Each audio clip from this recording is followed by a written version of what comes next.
It's the calm, steady ability to say, I'm not available for that today. Or, I need this time for myself. Not with guilt, not with over-explaining, but with quiet conviction.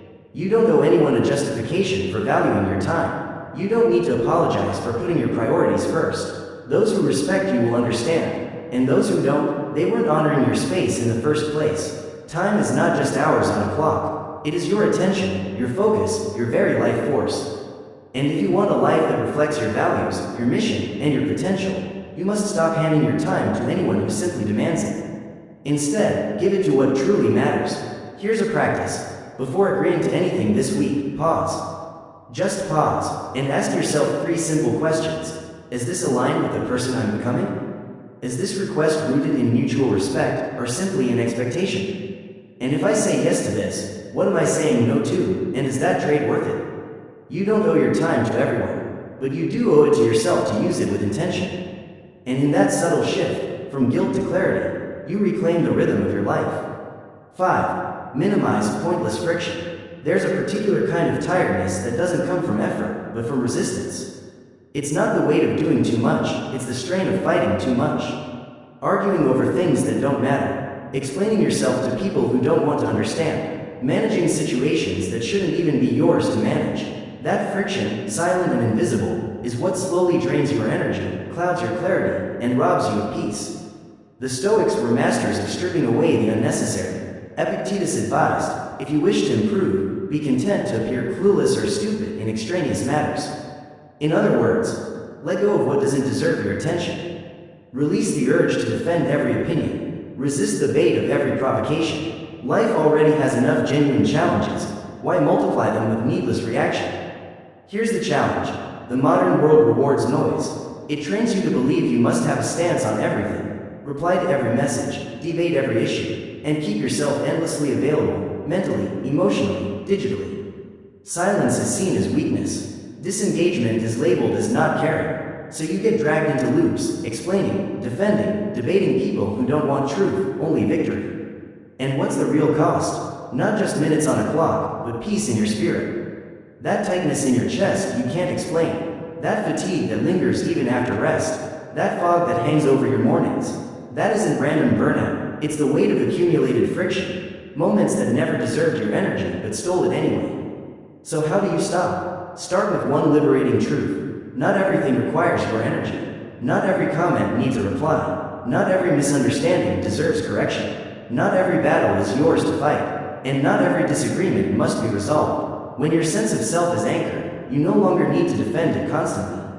You don't need to prove it. You don't need to explain it. You simply live it, and that is enough. The Stoics had a word for this inner strength. Ataraxia, inner stillness. It's not apathy. It's not withdrawal. It's discernment. It's the ability to choose your battles with wisdom instead of impulse. Not because you're afraid, not because you're weak, but because you've realized something vital. Your energy is too precious to waste on noise. The truth is, the more you chase every conflict, the less energy you have for the things that actually build your life, creation, focus, love, growth. Think of it like pouring water into sand. No matter how much you give, it vanishes without return. But pour that same water into fertile soil, and it nourishes something that grows. That's what discernment is, choosing where to pour your energy. Here's a simple practice. When something bothers you, when you feel that pull to react, pause.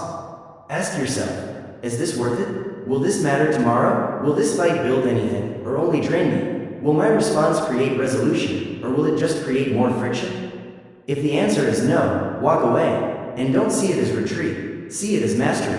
Because choosing peace is not weakness, it is wisdom. You'll know you're growing when silence starts to feel stronger than rebuttals. When your calm unsettles chaos more than your words ever could. When you finally understand that not everyone has to understand you, and that most tension dissolves the moment you stop feeding it. This is how you protect your energy, not only with external boundaries, but with inner selectivity, with emotional discipline, with the quiet confidence to say, I know who I am. I don't need to attend every storm. And in that stillness, you don't just find clarity, you reclaim your life.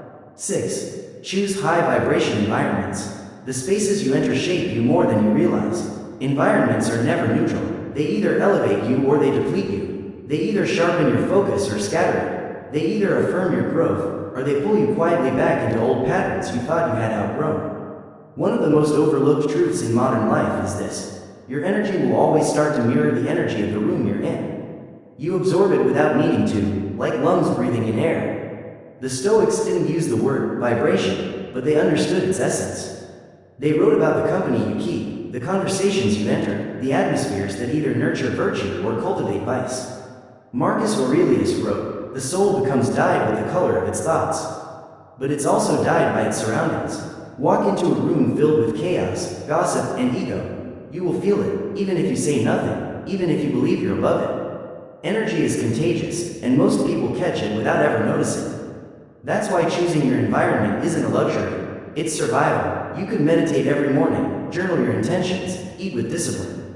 But if you spend your days in spaces that dull your spirit, feed your worst impulses, and drown your clarity in noise, you will forget who you are. Not instantly, not dramatically, but gradually, subtly, until one day you wonder why your inner fire feels dimmer than it used to. So ask yourself, what spaces drain me even when nothing goes wrong? What conversations leave me feeling smaller instead of stronger? Where do I feel the pressure to perform instead of the freedom to simply be? These aren't signs of weakness, they're signals of misalignment. They're your nervous system whispering, you don't belong here anymore. Now, think about the opposite. Think about the rare spaces where your mind feels open, where your breathing slows, where your presence strengthens. Maybe it's a quiet library, a clean and intentional workspace, a friend's home where truth flows without fear, a walk in nature, or simply a notebook on your lap at sunrise. These aren't random, they're sacred spaces. And they don't just happen. They're chosen, curated, protected. Choosing high vibration environments doesn't mean running from every challenge. It means intentionally surrounding yourself with contexts that support your growth instead of stunting it. It means refusing to normalize toxicity, gossip, or mediocrity just because that's how everyone else does it. It means designing a life where your surroundings reflect who you are becoming, not who you used to be. Look around your current life, your home, your workplace, your social circle, even your digital feeds.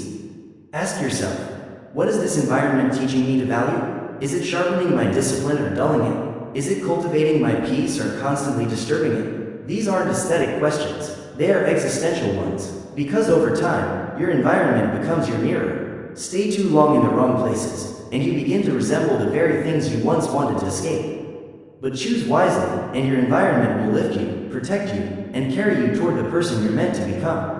So choose with care. Surround yourself with spaces that honor your energy, not hijack it. Step into environments that invite the best version of you, not ones that demand you wear a mask, perform, or pretend. And when you find such a space, treat it like gold. Protect it, expand it, build your life around it. Because the highest form of protecting your energy isn't just boundaries, it's placement. The deliberate placement of your body, your mind, your spirit. When those align, something shifts. You don't just feel better, you become better. 7. Protect your mornings and your rest. There's a sacred power in the way you begin and end your day. These aren't ordinary hours, they're the bookends of your mental and emotional stability. Yet most people treat them carelessly, pouring noise into their mornings and overstimulation into their nights. They wake up already behind, and they collapse into bed with a mind still racing.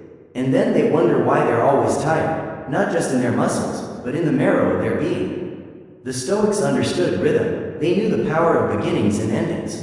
Marcus Aurelius often wrote in the quiet hours of dawn, reminding himself of the man he wanted to be before the demands of the empire pressed in. And Seneca urged us to reflect before sleep, not to shame ourselves, but to examine with honesty, so that tomorrow could be lived better than today. These weren't productivity hacks, they were rituals of self-respect.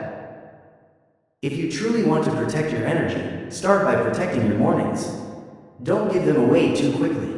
Don't let your first glance be the blue glow of your phone. Don't scroll through the noise of other people's lives before you've anchored your own. The first moments of the day are like wet cement. Whatever you imprint there will harden and set the tone for the hours that follow. So make those minutes intentional. Still, honest, even 5 minutes of silence, reflection, or slow breathing can shift the way you carry yourself for the next 15 hours. And then, protect your rest. Not just sleep, rest. Deep, full recovery from the noise and demands of the day. Rest doesn't happen by accident. The world will gladly steal your nights, filling them with endless streams of content. with urgent distractions, with dopamine loops designed to keep your mind wired long after the sun goes down. But here's the truth. Rest is not a luxury. It is not a reward you earn by crossing off your to-do list. Rest is a requirement for staying human. Start small, shut down earlier than usual. Let your evenings be a soft landing, not a crash. Light a candle, dim the lights, put your phone across the room. Journal, stretch, read, whatever signals to your nervous system. It's safe now. You can slow down, because your nervous system cannot reset in chaos. It needs rhythm, it needs stillness, it needs you to stop treating exhaustion as a badge of honor. When you protect the edges of your day, the beginning and the close, everything in between starts to transform. You move through the middle hours with more presence, more clarity, less reactivity. You stop rushing without purpose. You stop living as if every second is an emergency. You begin to lead your day instead of being dragged by it. And over time, that becomes your new baseline. Not stress, not constant fatigue, but steady, sustainable energy, rooted in rhythm and respect. So ask yourself, how am I entering my day? How am I exiting it? What needs to change? What boundaries must I draw, not for others, but for myself, so that I stop bleeding energy at the moments I need it most? Because here's the reality. You cannot give your best to the world if you are constantly recovering from the last wave of depletion. Protect the start, protect the close, and watch the middle of your day rise into something entirely different. 8. Guard your mental inputs. Your mind is not a landfill. It is not built to hold every headline, every argument, every trend, every crisis. But in a world where information flows faster than thought, it's easy to forget this.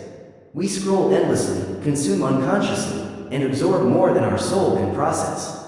Just as your physical health is shaped by what you eat, your mental clarity is shaped by what you consume. And most people are not mentally exhausted because they've done too much, but because they've absorbed too much. The Stoics warned us, be vigilant gatekeepers of the soul. Epictetus once said, if someone were to hand your body over to a passerby, you would be outraged.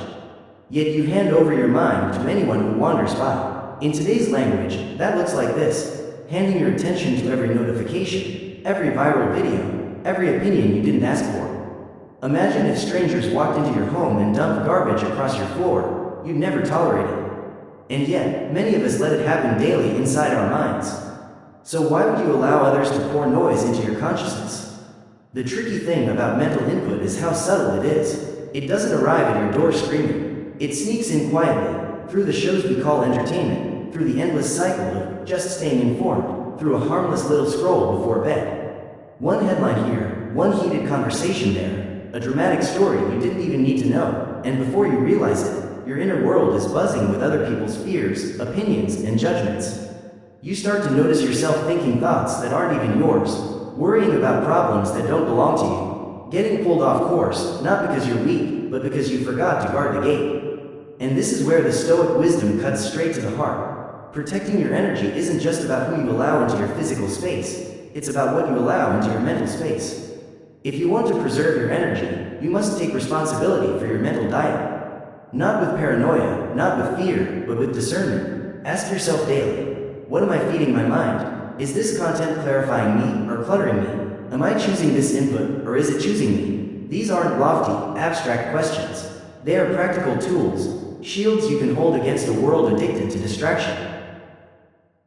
Start small, audit your digital habits, unfollow the voices that drain you, mute the threads that never add value, silence the notifications that fracture your focus, build intentional windows of input instead of allowing endless streams of noise to drip into your soul. Feed your mind as carefully as you feed your body if you were preparing for a championship, because you are. Every day is your arena, so read things that build you, listen to voices that challenge you with depth, not with drama.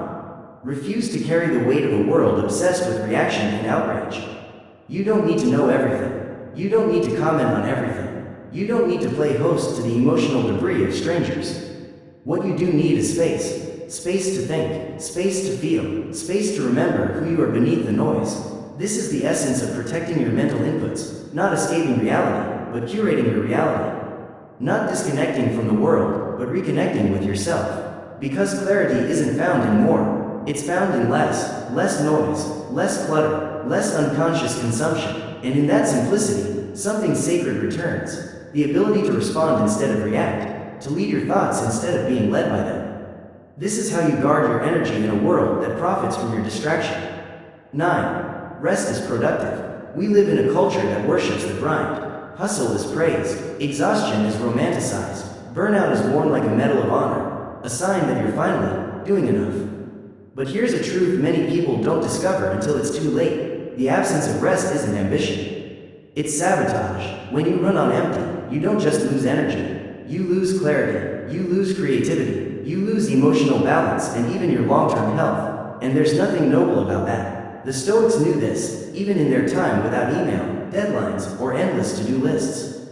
They spoke often of balance, of rhythm, of knowing when to act and when to pause. Seneca warned us against the illusion of busyness. He wrote, "People are frugal in guarding their personal property, but as soon as it comes to squandering time, they are most wasteful of the one thing in which it is right to be stingy." In other words, it isn't rest that wastes your time. What wastes your time is racing forward when your soul is begging you to stop. True rest is not just sleep, though sleep is essential. Rest is creating space for recovery, for recalibration. It's giving your nervous system permission to slow down, your thoughts permission to settle, your identity permission to breathe back into itself. Without that, even your productivity becomes hollow, like driving faster and faster on a road that is quietly crumbling beneath you. But here's the challenge. Rest requires courage. It requires the strength to step away from the pressure to constantly perform. It means being okay with not replying right away. It means pausing even when the to-do list is still full, especially then. Because if your entire self-worth is tied to how much you can squeeze into a single day, you've already surrendered your freedom. You've become a slave to output, instead of a master of your energy. Rest is not the opposite of effort. It is the fuel that makes effort sustainable. The athlete who trains without recovery breaks their body. The artist who never steps back ends up creating mechanical work, stripped of soul. The leader who never pauses to reflect loses their sense of direction.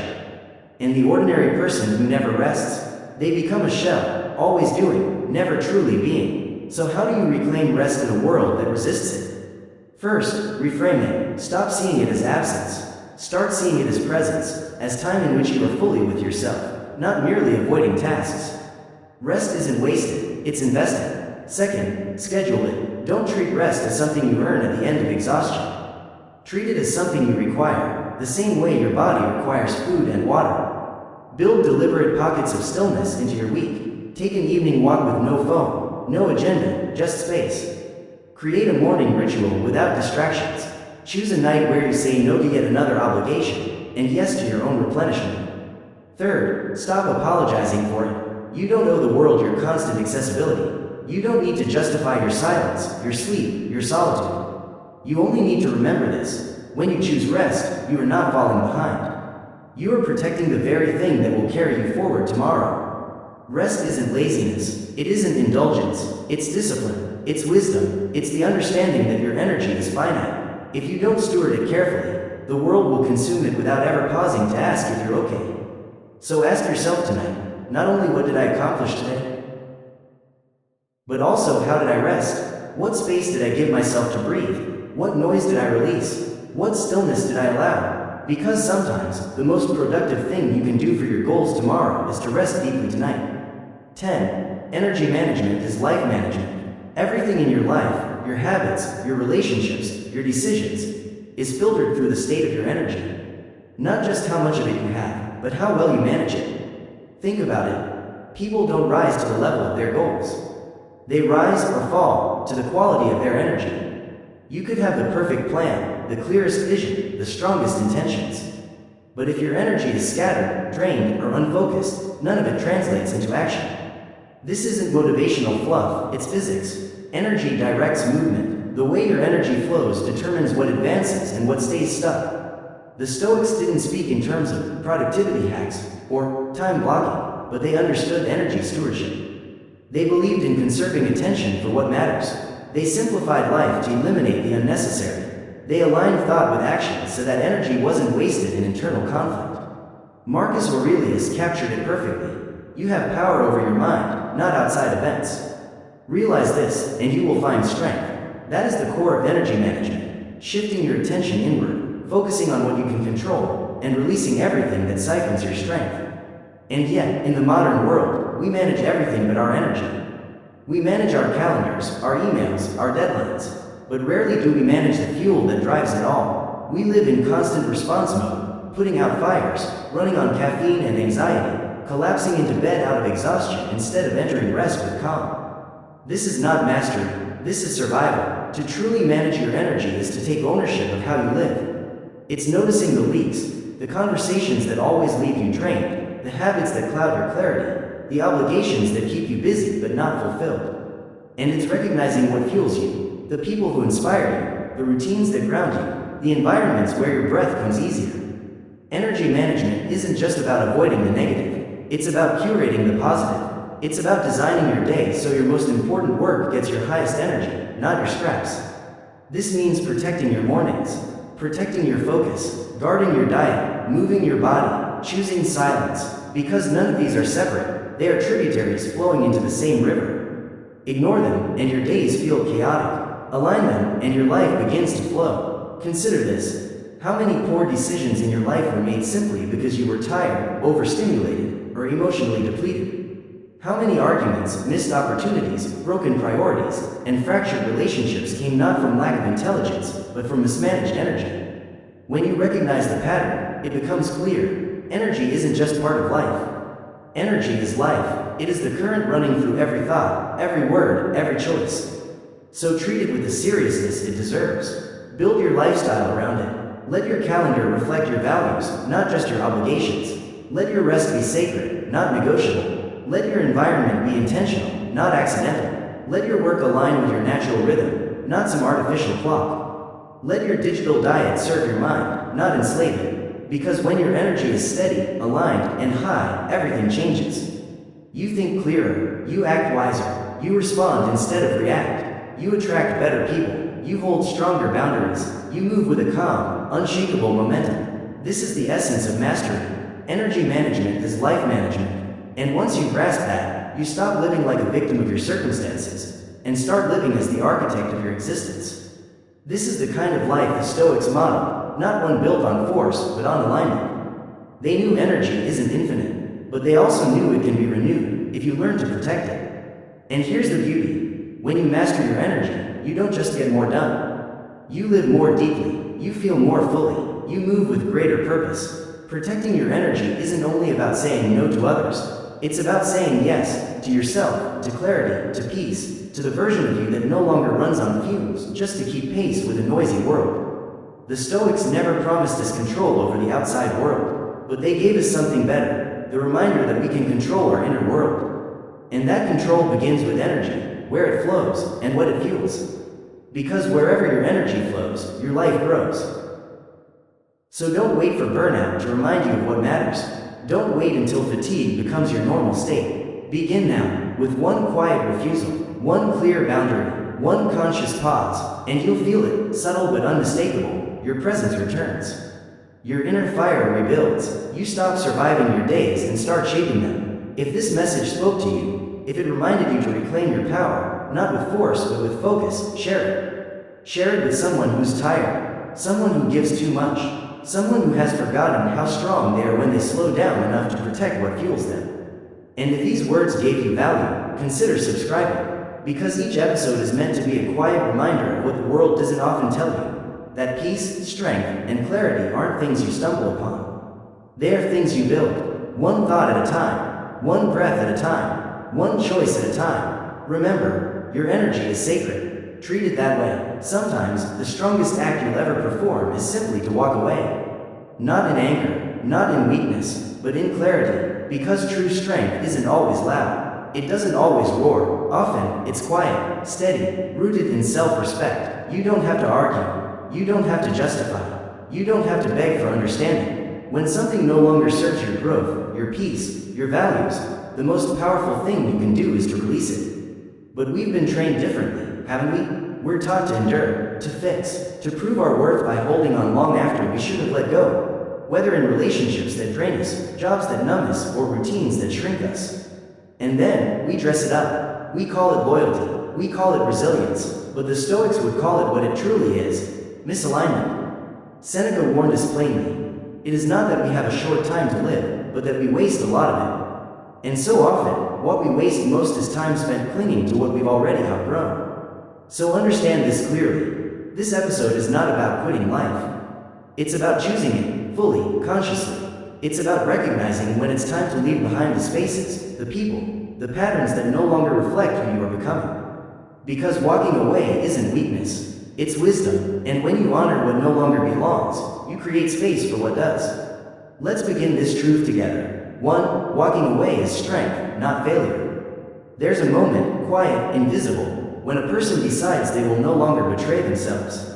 They choose to step back, to loosen their grip, to prioritize inner peace over external approval. It doesn't come with applause. It won't be celebrated. In fact, it will often be misunderstood. But that moment, that choice, is power. Because walking away, when done with clarity, isn't an act of defeat. It's the highest act of self-respect. We've been conditioned to equate perseverance with virtue, to believe that staying, fixing, enduring, at any cost, is the mark of strength.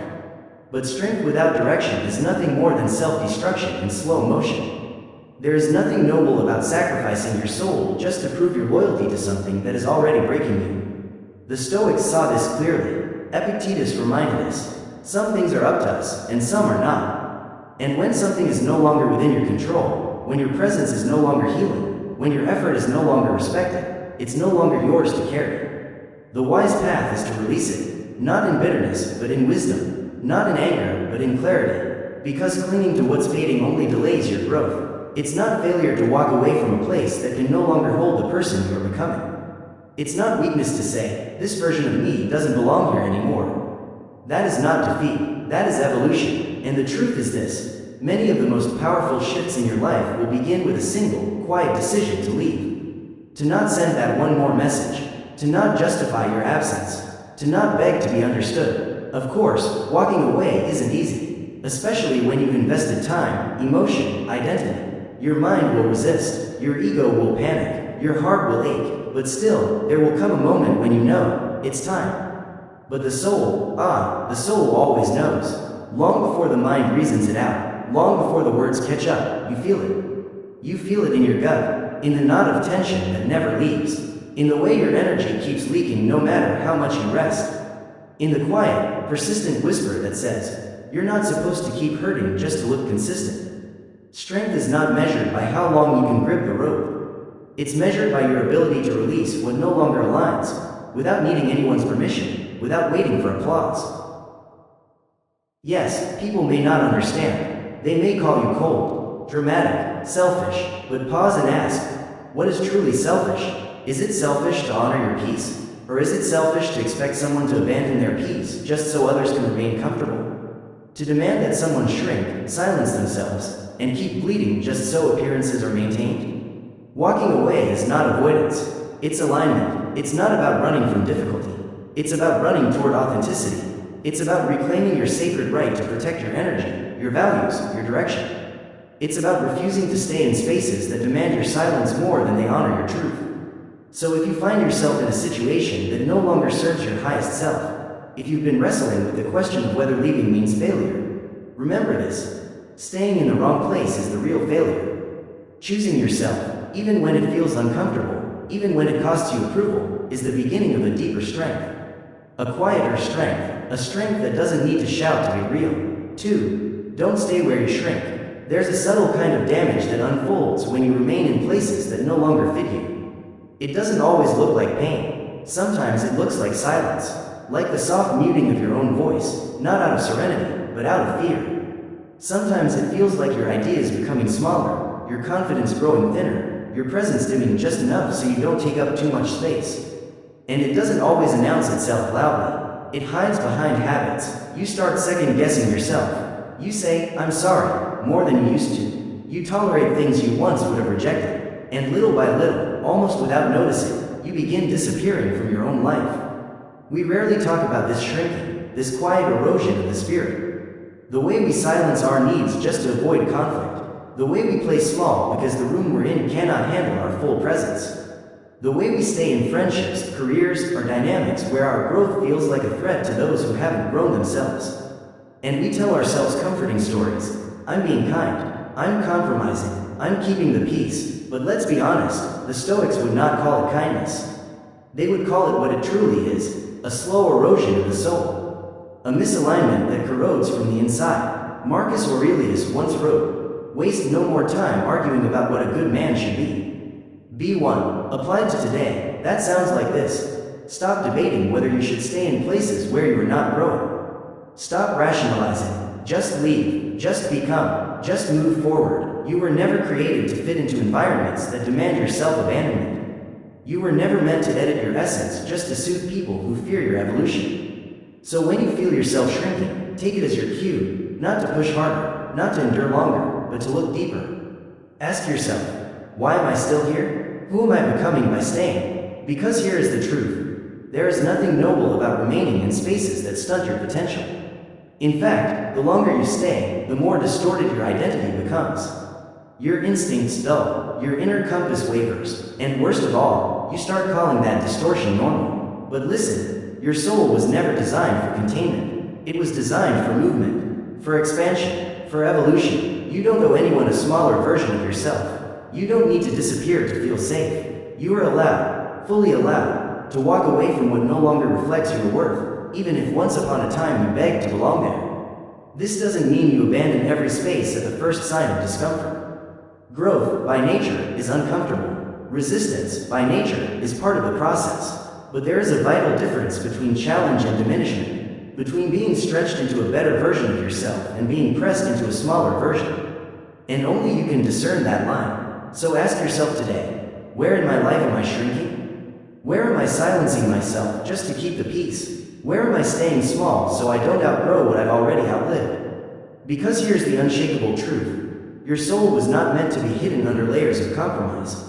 It was not designed to dim its light just to fit into a room. You are meant to expand, to evolve unapologetically, to take up space with grace and strength, and any environment, whether a job, a relationship, or a community, that cannot hold your truth is not an environment you are obligated to remain in. Remember this, you don't owe anyone the smaller version of yourself. You don't have to compress your spirit to make others comfortable. You are free to walk away, not in anger, not in fear, but in truth, because you are not meant to shrink, you are meant to rise. Shrinking may keep you accepted, but walking away is what keeps you whole. 3. Your peace is too expensive. Peace is invisible until it's gone. You don't realize its worth until your chest feels tight with anxiety, your shoulders knot with tension, your mind refuses to quiet. All those signals are receipts, proof that something inside you is paying a price. And what is that price? Often, it's the cost of being in the wrong place, surrounded by the wrong energy, holding on to the wrong expectations. Too often, we trade peace for things that don't last: approval, status, comfort, predictability. But at what cost? The Stoics reminded us, protect your inner citadel, that sacred inner fortress no storm can touch, unless you open the gate yourself. Epictetus warned, no man is free who is not master of himself. But how can you master yourself if your peace is always up for negotiation? If it shatters at every opinion, bends under every demand, dissolves at the first hint of disapproval? Then you've sold the most valuable part of yourself for something temporary and empty. So think about it, how many times have you said yes when your whole being whispered no, just to avoid conflict? How many conversations have you endured, leaving you emotionally bruised, just because you didn't want to appear rude? How many hours have you wasted obsessing over people you cannot change, outcomes you cannot control, fears that were never yours to carry? Every single one of those moments costs you something. Time, energy, sanity, but more than that, they cost you connection with yourself. Because when your peace is disturbed, it isn't just discomfort, it's disorientation. You lose your rhythm, you stop hearing your own voice, you start reacting to the world instead of aligning with your truth. Here's the reality. Not everyone deserves access to your calm. Not every situation requires your involvement. Not every invitation deserves your yes. The stronger you grow, the more fiercely you must protect your state of mind. Because energy leaks don't always look like threats. They show up disguised as opportunities, obligations, even as love. That's why you have to draw the line. Not with anger, but with clarity. You have to decide, firmly, that anything costing your peace is too expensive. No matter how familiar it feels, no matter how tempting it looks, no matter how loudly the world praises it, that job that drains your spirit? Too expensive. That friendship that thrives only when you stay silent? Too expensive. that cycle of overthinking, overgiving, overcommitting, all of it too expensive. Understand this. Peace is not passivity. It's not avoidance. It's wisdom. It's the ability to choose your battles.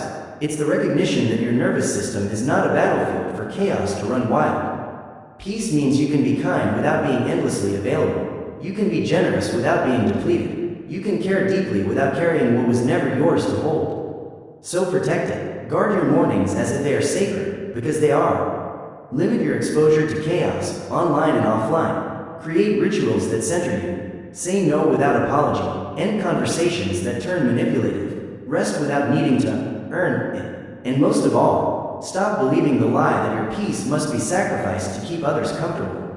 Because peace is the foundation of everything.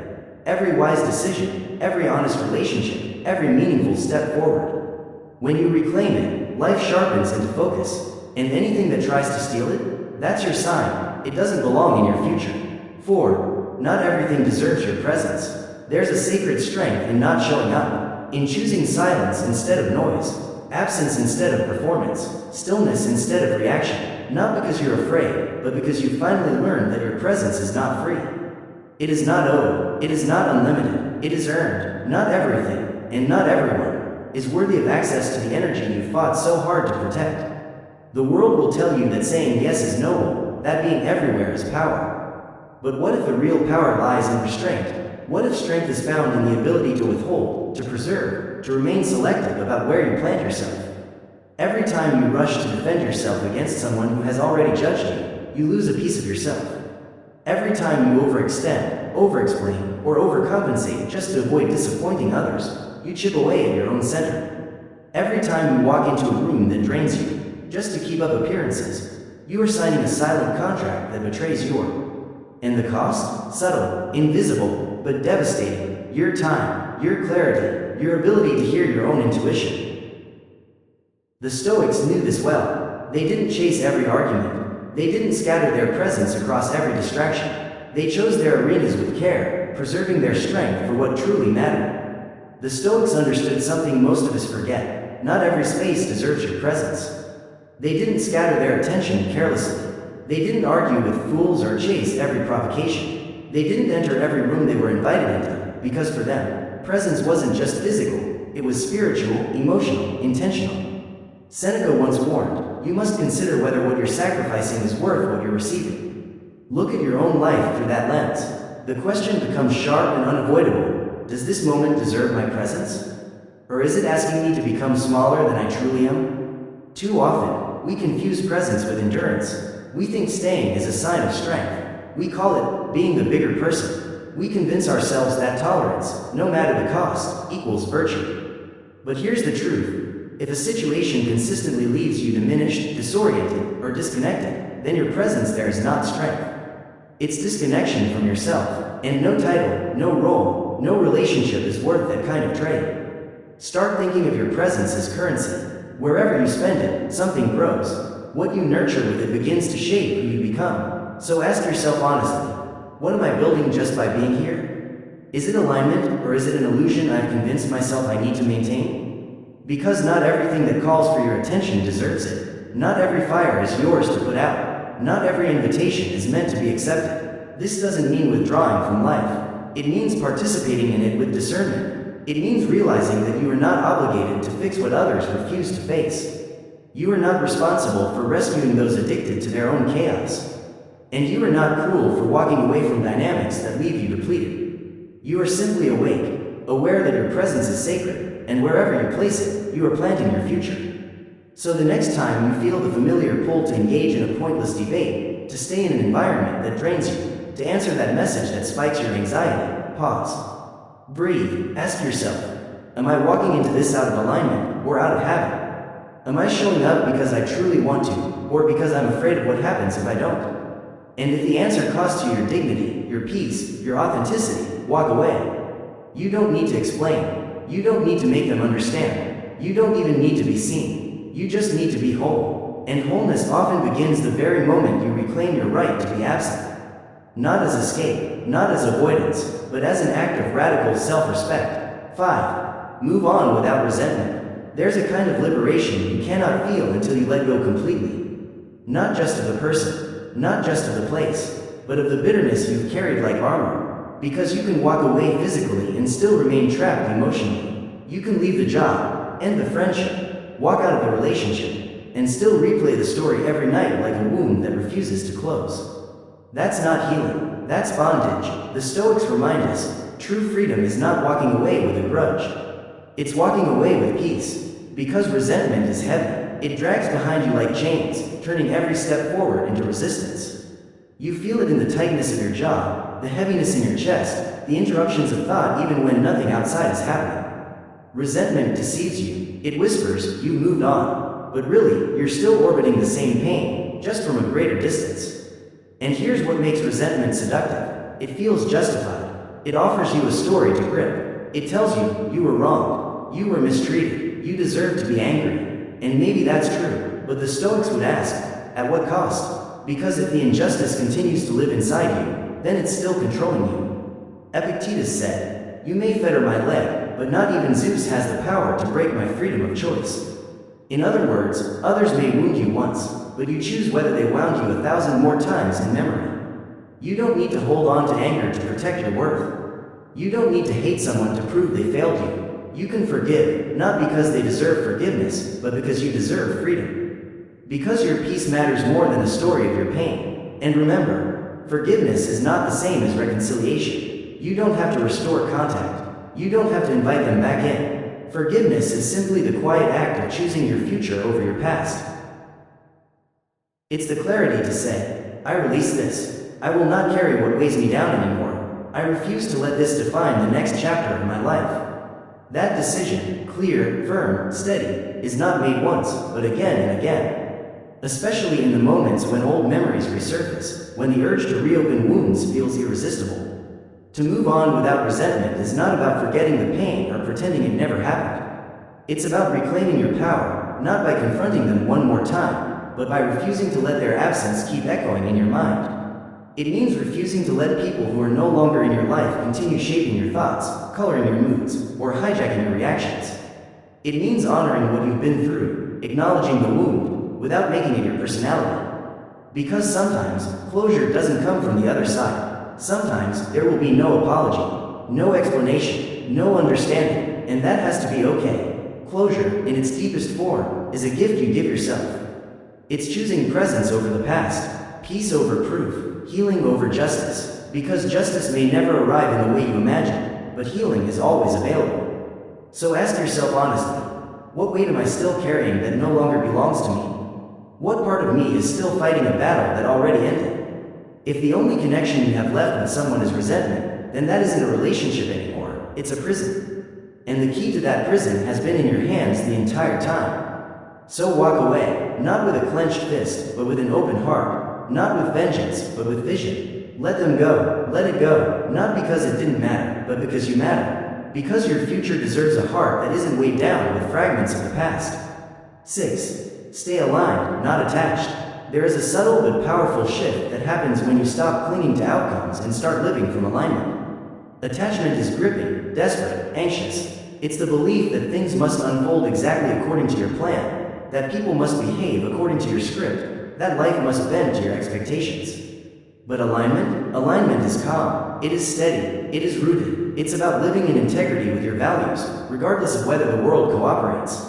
You've felt the weight of attachment before, haven't you? That sinking anxiety when someone pulls away, the panic when your plan begins to unravel, the frustration when your effort isn't recognized or returned. That feeling isn't just disappointment, it's identity confusion. Because when you're attached, you tie your worth to the outcome. You think, if this fails, I'm a failure. If they leave, I'm unworthy. If I don't get it, I'm not enough. And so you chase harder. You overthink. You compromise your values, twisting yourself into shapes that don't fit, all to keep alive an illusion you fear losing. But the Stoic way, the path of inner freedom, has nothing to do with outcomes. It has everything to do with alignment. Epictetus said it best. Seek not for events to happen as you wish, but wish for events to happen as they do, and your life will flow smoothly. He wasn't telling us to be passive. He was pointing to a higher form of engagement, one where you act with full commitment, but without clinging to control over what isn't yours. That is alignment. Alignment is not about the results. It's about orientation. When you are aligned, you stop begging reality to bow to your desires. You stop mistaking attachment for love or success. Instead, you begin asking different questions.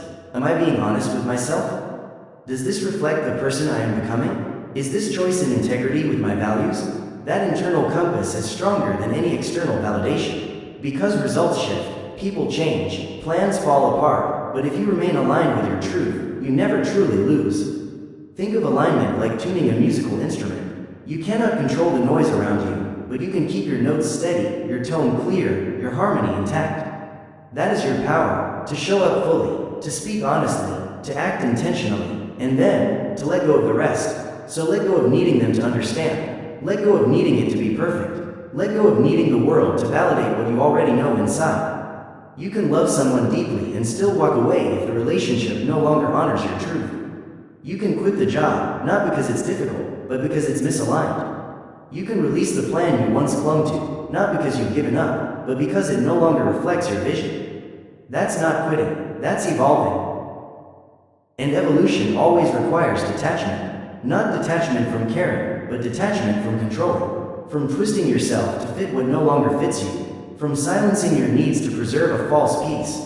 From betraying your principles to maintain an illusion. So ask yourself, where am I still gripping? Where am I mistaking attachment for love, control for purpose, illusion for alignment? Because the moment you choose alignment over attachment, you step into freedom. Ask yourself honestly, is this alignment or just familiarity? Does this reflect my values or just my fears? And if the answer is misalignment, have the courage to step back. Even when it's uncomfortable, even when you don't yet know what comes next.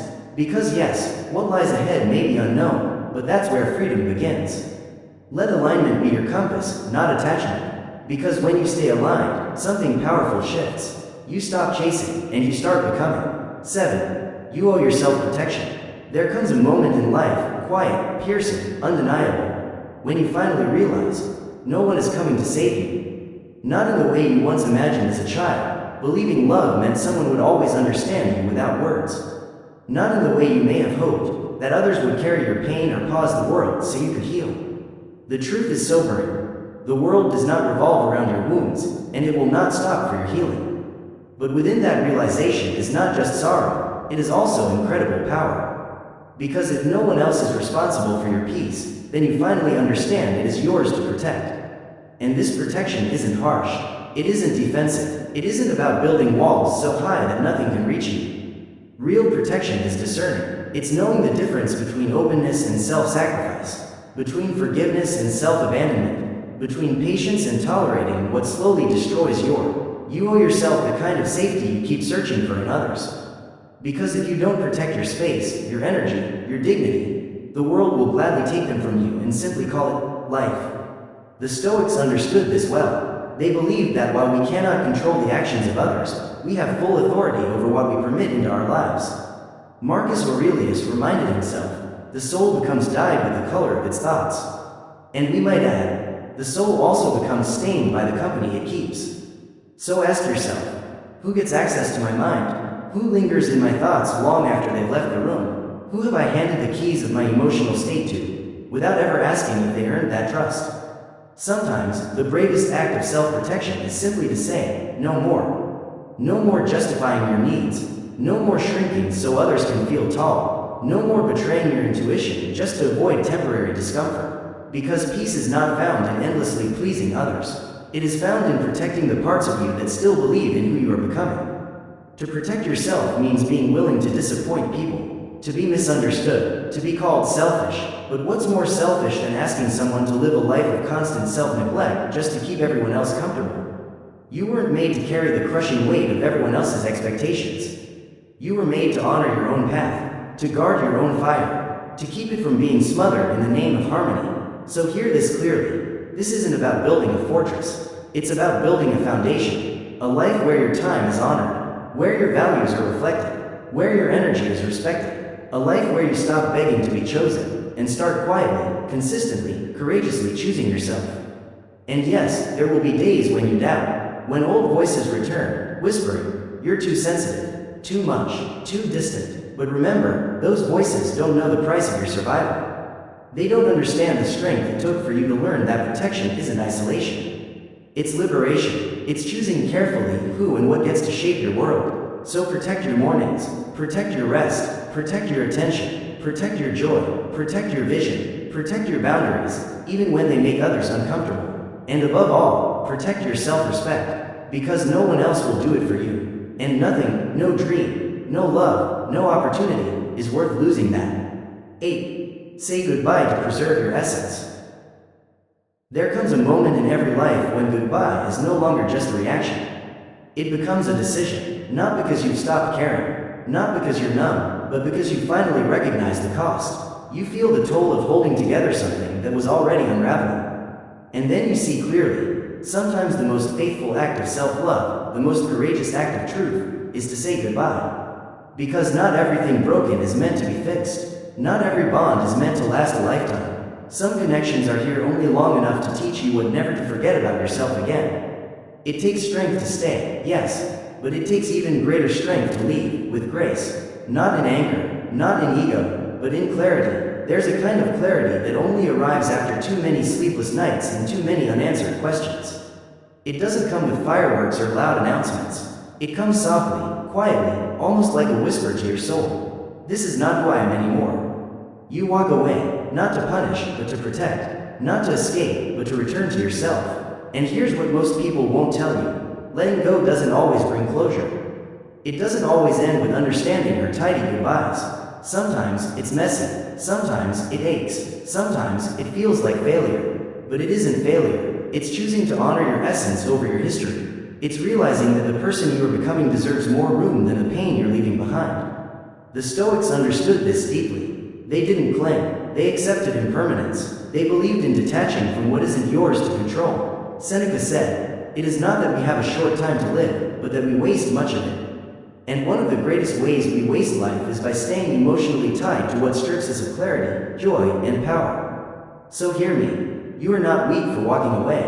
You are not a villain for choosing distance. You are not selfish for protecting peace over performance. The world may not understand your goodbye. They may even call it betrayal. But that's only because society has been conditioned to confuse endurance with virtue. Sometimes, staying isn't loyalty, it's self-erasure. And leaving isn't quitting, it's refusing the slow erosion of your soul. Start seeing your essence as sacred, not something to be negotiated, not something to be traded, not something to be worn down. Your softness, your creativity, your integrity, these are not resources for others to consume until nothing remains. They are your foundation, they are your compass. So if being in certain places, around certain people, or inside certain patterns makes you feel like a stranger to yourself, that's not your cue to fight harder. That's your signal to release, to step back, to let go with wisdom. And letting go doesn't mean erasing the good moments. You don't have to hate them. You don't have to pretend none of it mattered. Maturity is this: holding the memory without holding on to the pain. Loving the chapter without needing to keep rereading it. Because the story keeps moving forward, and so must you. So say goodbye, not only with your words, but with your silence, with your boundaries, with your refusal to explain your worth to anyone unwilling to see it. Let them go, let it go, and notice the quiet space that opens afterward, the sacred space where your essence can finally breathe again. 9. Don't negotiate your self-worth. There's a dangerous habit many of us fall into without realizing it: bargaining with our own value. We start lowering our standards just to keep the peace. We explain ourselves over and over again to people who were never really listening. We let small acts of disrespect slide, just this once. We settle for emotional crumbs and call it love, and underneath it all is a silent hope. Maybe if I'm patient enough, kind enough, flexible enough, I'll finally be seen. But here's the truth the Stoics knew long ago: the more you negotiate your worth, the more you forget it. Your worth is not a deal to be made. It's not conditional on who accepts you, who loves you, who promotes you, or who stays. It is not a number that rises and falls with the approval of others. Your worth is constant. It is intrinsic. It is yours, not theirs, to define. Yet every time you silence your boundaries just to be liked, every time you pretend you're okay just to avoid conflict, every time you let someone mistreat you without consequence, you send yourself a subtle but dangerous message: maybe I'm not worth more than this. And that message doesn't disappear. It lingers. It roots itself. It becomes a belief, a standard, a story you begin to live down to. The Stoics taught that true value lies in virtue, not in the fleeting winds of opinion. Epictetus said, "No person is free who is not master of themselves." And mastering yourself begins with drawing a line that says, "This is who I am, this is what I allow, this is what I will never tolerate again," not out of arrogance, not out of pride, but out of reverence for the life you've been given and the soul you've been entrusted to protect. You are not here to convince anyone that you're enough. You are here to become so rooted in your truth that other people's approval feels like a gift, not a requirement. You don't need to perform. You don't need to over-explain. You don't need to negotiate. Because you already are.